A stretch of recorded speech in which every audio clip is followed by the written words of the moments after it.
So you want an easy but efficient piglin bartering system.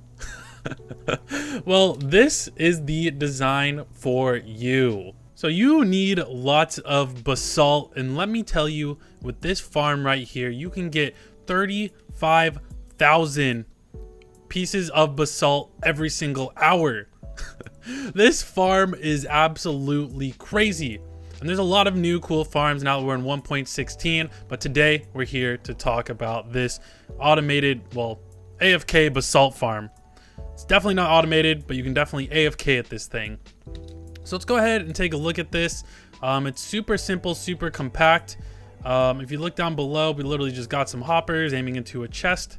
Before we get into this farm design, I want to make sure that I mention that I saw the idea for this farm by Rayworks, and this design is very, very similar to his, so it's heavily inspired by him. So thank you so much, Rayworks, for this design. And let me show you real quick how to use this thing.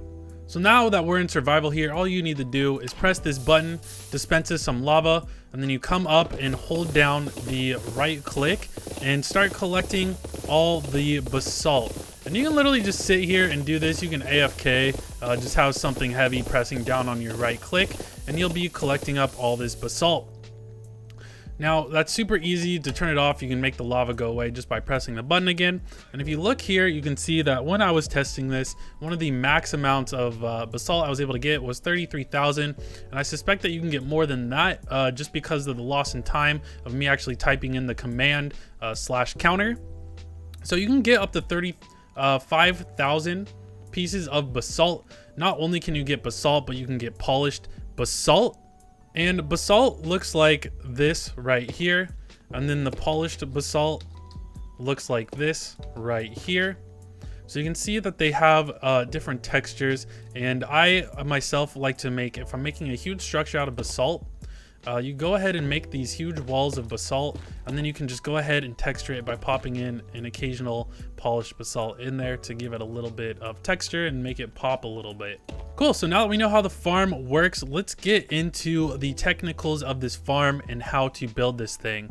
Thank you so much to all the patrons for helping take this channel to the next level. I could not make these videos without all of your support, so thank you so much. This was a very nice comment for someone to leave on one of my videos, so I wanted to shout out the comment really quick. If you want one of your comments to be shouted out in a future video, all you have to do is leave a nice comment on this video. If you need help from me or have any questions for me, or you want help on any of these designs, the easiest way to get in touch with me is on Discord. The link to join the Discord is down below. Cool, so let's get back into the video. So before we get into the block by block tutorial for this build, there's a few mechanics that you need to know. One is new to 1.16, and that's if there's lava underneath an area where there is blue ice and there's soul soil underneath, just like this, and the lava spills under it, it turns into basalt. So that is how we are generating the basalt for this farm. We're having lava pour in to a spot where there's blue ice above and then soul soil on bottom. The other mechanic that we need to know to make this farm is that you can push blocks into the spot where there is a hopper minecart. So right now you can see there's a hopper minecart on top of rail. We can break the rail, and that's on top of a hopper. So the hopper is going to take out anything that's into this hopper minecart. And the hopper minecart, when you push a block into it, can pull blocks through a full block, because soul soil is not like soul sand. Soul sand is not a full block, and it can pull items through soul sand, but soul soil is a full block, so you need to put it in the place where there is a hopper minecart. So what you need to do this is you need to set it up like this, where there's a hopper minecart, soul soil, and then a piston facing into the soul soil on top of it. And then when you power, the piston pushes the soul soil into the spot where there's a hopper minecart. And now anytime that there's any block or any item that ends up on top of this, it will instantly get pulled in by the hopper minecart, and then they'll all end up in the hopper, and we can have it output out. So now that we know these two mechanics, one is new to 1.16, one has been around for a while, let's get into the block by block build for this farm. So when we first start and make this farm, the blocks that we need to figure out where they need to go is let's make a 3x4 platform, just like this one right here. This is going to be our AFK platform where we're going to be standing just like over there. And then we're going to need a chest over on this side. So go ahead and put down 2 chests just like that. So we have a double chest. And of course you can make this storage a lot larger than this double chest, because this double chest will fill in fairly fast. The next thing that we need to do is make a hopper line going into the chest. And then we need to make 5 lines of hoppers all going into this hopper line just like this, so that we can collect up all of the items from the soul sand and the soul soil when we actually break all the items. We actually don't need this line all the way out here, but we do need this one on the end over here. And the next thing you're going to want to do is shift click soul sand on top of these blocks over here.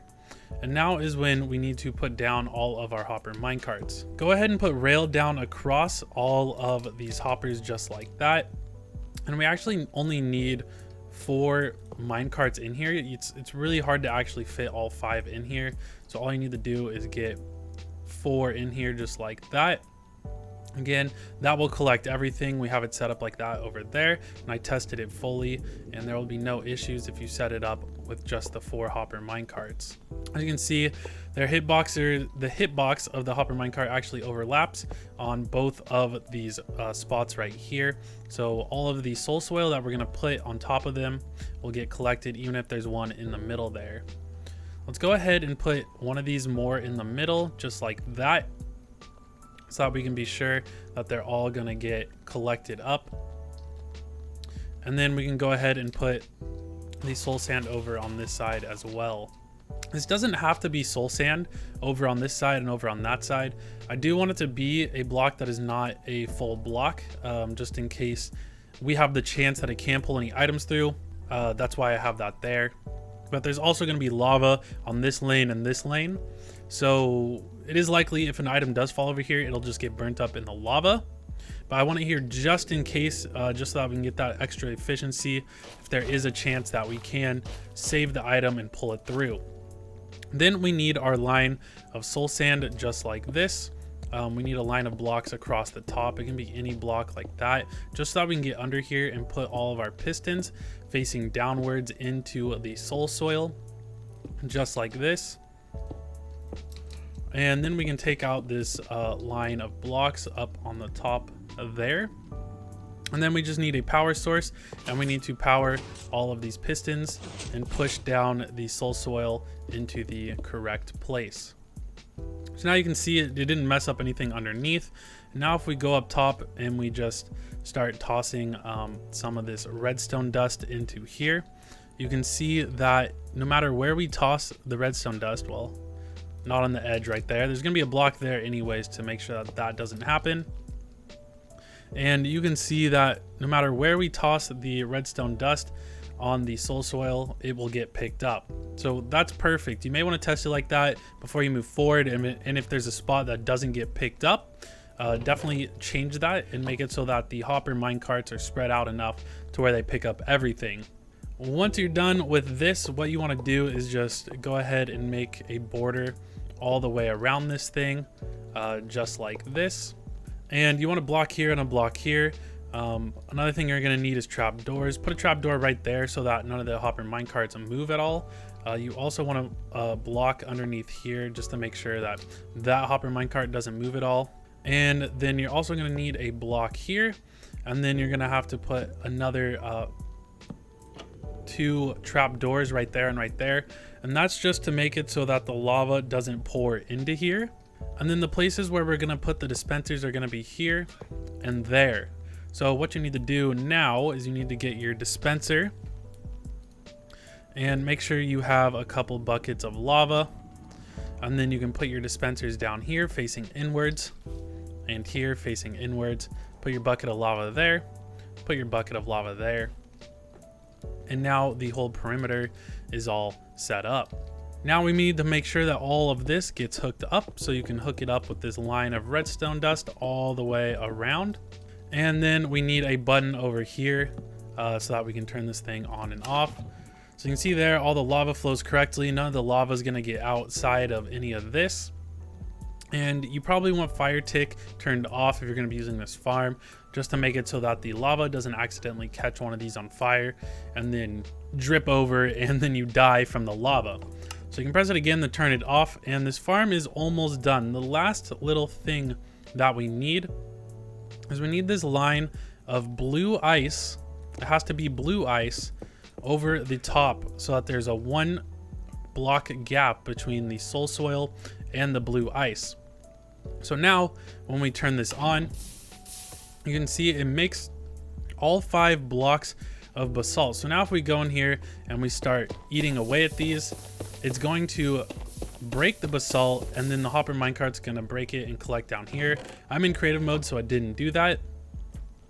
And to get the 33,000 pieces of basalt an hour, you're gonna need haste 2, so you are gonna need to set up a beacon up here. I currently have haste 2 on my player. So that means if I go into survival and just start whacking away at this basalt, we're gonna get the full amount. We're able to hit all 5 of those blocks thanks to, you know, this little trapdoor here. We can get all the way in here and reach the whole way back. You want to make sure that you're able to hit all 5 of the blocks that we're generating.